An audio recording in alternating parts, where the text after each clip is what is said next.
মুখ্যমন্ত্রী মমতা বন্দ্যোপাধ্যায়কে চাপে ফেলে নন্দীগ্রাম কাণ্ডের মামলা ফের শুরু করার নির্দেশ দিল কলকাতা হাইকোর্ট। আদালত সূত্রের খবর, 2011 সালে মুখ্যমন্ত্রী মমতা বন্দ্যোপাধ্যায় সরকার ক্ষমতায় আসার পর 2014 সালে রাজ্য মন্ত্রিসভা ওই মামলাগুলি প্রত্যাহারের সিদ্ধান্ত নেয়। রাজ্য সরকারের যুক্তি ছিল যে দরিদ্র ভূমিহারারা সংবিধানের 21 অনুচ্ছেদের অধীনে তাদের জীবিকা রক্ষার জন্য তৎকালীন ভূমিনীতির বিরুদ্ধে লড়াই করেছিলেন। তাদের কিছুটা ব্যক্তিগত প্রতিরক্ষার অধিকার প্রয়োগ করতে হয়েছিল। তার জেরে নন্দীগ্রামের ওই ঘটনা ঘটেছিল। এমনই অজুহাত দেখিয়ে 2014 সালের মন্ত্রিসভায় ক্যাবিনেটে পাশ করিয়ে নিয়ে সেই মামলা প্রত্যাহার করে রাজ্য সরকার। নন্দীগ্রামের ঘটনায় 2007 থেকে 2009 সালে জমি অধিগ্রহণ নিয়ে উত্তপ্ত হয়েছিল খেজুরি ও নন্দীগ্রাম। সেই মামলায় সেই ঘটনায় একাধিক ব্যক্তি নিহত হয়েছিল। সেই মামলায় নাম জড়িয়েছিল বর্তমান শাসক দলের একাধিক হেভিওয়েটের।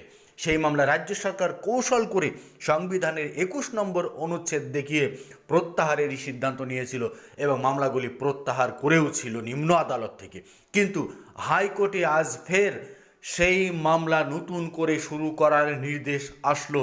হাইকোর্ট থেকে নতুন করে নন্দীগ্রাম মামলা শুরু করার নির্দেশ দিলেন বিচারপতিরা। আর তারপরেই কার্যত এমার্জেন্সি পড়ে গেল নবান্নে।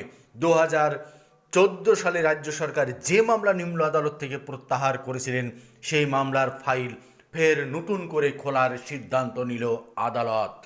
রাজ্যের অ্যাডভোকেট জেনারেল কিশোর দত্ত এই মামলায় রাজনৈতিক প্রতিহিংসা এবং আত্মরক্ষার অধিকারের যুক্তি দেন। তবে সেই যুক্তিকে মান্যতা দেয়নি হাইকোর্ট। বেঞ্চ বলেছে, ফৌজদারি মামলাগুলিতে একাধিক খুনের ঘটনা জড়িত। অভিযুক্তের আত্মরক্ষা সেই সময় কতটা প্রয়োজন ছিল তার জন্য বিচারের সিদ্ধান্ত নেওয়া প্রয়োজন।